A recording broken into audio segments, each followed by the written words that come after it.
Hey everyone, Ryan here. Welcome back for more wrestling talk this week. It's been quite interesting as it is from our last pay-per-view of Fastlane happening until WrestleMania 37, which just happens under 3 weeks away. So what's going to happen?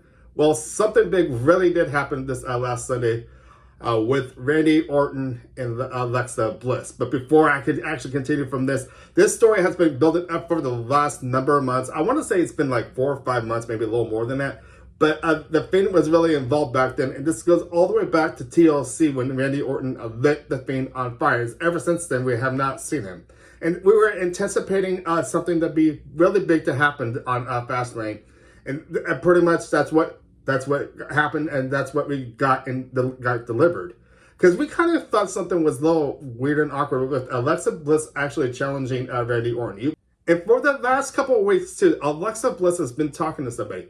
Was this person actually the Fiend, or is there somebody else left in the dark that we do not know about? But before I actually start talking about that, I want to talk about what happened this last Sunday, because last Sunday really put you on the edge of your seat. I really thought they really did a really good job with this. Alexa Bliss has been really good in this dark character. And yes, this encounter with Randy Orton seemed like something was up. We knew the Fiend was going to return, but he did it in such a great style, I gotta say. He took a note out of a page of the Undertaker, for example, but I felt the Fiend did a good job bringing that character back on Fastlane this last Sunday. Okay, so let me start talking about this match in a little bit more in detail, because I really thought this match was real clever once again. Alexa Bliss has been playing an awesome job playing in this dark side role, along with the Fiend, of course. But the match with Randy Orton seemed to be a little weird, because first off, we saw Randy Orton spit up that black blood once again. I like that word, black blood. And he was going, what the heck, sort of thing. He wanted that towel to wipe that black blood away. And that's when Alexa Bliss came down the ring, and I made her presence fill once she actually came to the ring. So with this whole match, if you guys remember within the last couple months, Alexa Bliss seems to be like playing with fire with Randy Orton. So the first thing we see a good side of the ring lit up in flames. Who likes the fire effects? I do. But anyways, this match pretty much continued, and Alexa started playing more mind games as it is, with the lights coming down, almost hitting Randy Orton, of course. And once they actually got back in the ring, of course, Alexa Bliss once again threw that fireball on him. But good thing she actually missed, because remember the last time this actually happened, Randy Orton did get burned, and he had all that. He had his face all wrapped up like a mommy, anyways. But this match seemed to be really clever, I gotta say. And what the cliffhanger of them all was, before this match even came to an end, there seemed to be even a bigger presence felt when the lights went dark and the lights start. You hear that. You get that effect, of course, and what you guys actually think is going to happen? The Fiend actually shows up. You see that hand. You see that hand wrap around Randy Orton's ankle, and he gets so spooked up, because once he turns around, the Fiend slowly comes up and shows himself.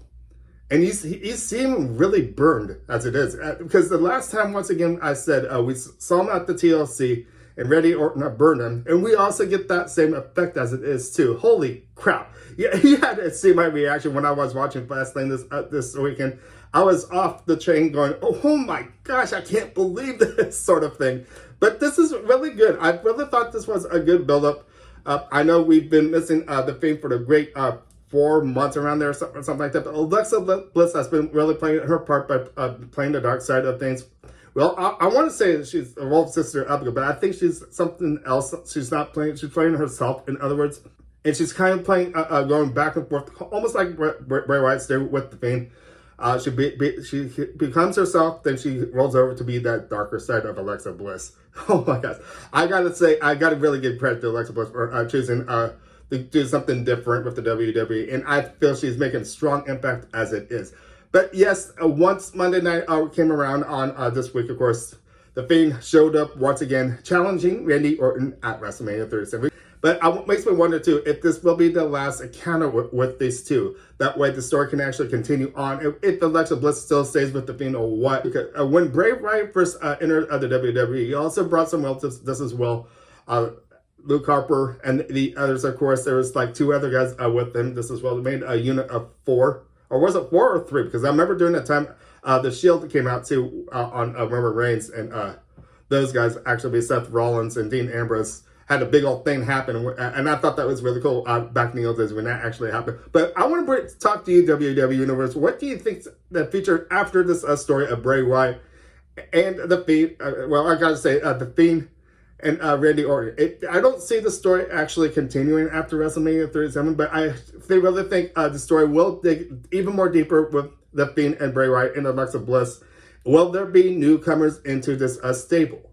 So I will talk about this for another time, because I really want to pay attention to this, the Fiend actually returning, and this whole feud happening with Randy Orton has been really good, I gotta say, with Alexa Bliss and all this as well too. Will they actually bring another female into the dark side as well too? There's just so much to talk about, in other words. But WWE Universe, with all this being said for me, what do you guys actually feel will be the next step happening with the Fiend? And then, speaking of that too, with Randy Orton, do you actually think this feud will actually be over at the WrestleMania 37? So leave some comments down below. I'd love to hear what you guys got to say.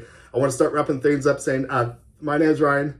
Thank you for watching. Make sure to give us a thumbs up, subscribe, and I will talk to you next time for more wrestling talk. See you guys later. Bye.